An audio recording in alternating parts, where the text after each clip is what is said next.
Sebanyak 15 tiang penerangan jalan di Kampung Pendey RT 03 RW 05 Desa Pandansari, Kecamatan Ciawi, kini tampil berbeda.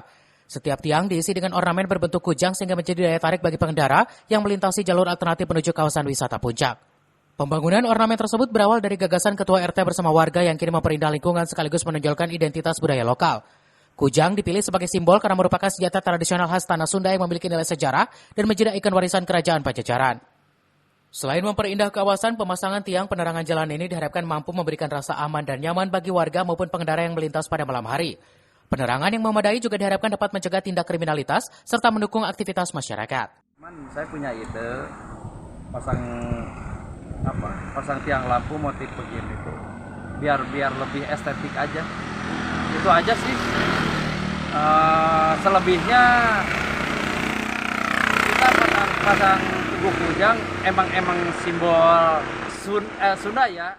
Keberhasilan penataan lingkungan ini menjadi bukti bahwa semangat gotong royong masih menjadi kekuatan utama dalam membangun wilayah. Dengan sentuhan kreativitas dan kepedulian warga, jalur alternatif menuju puncak kini tampil lebih indah dan memiliki ciri khas yang mencerminkan budaya Sunda. Dari Ciawi, Kabupaten Bogor, Wawan Supriyatna melaporkan.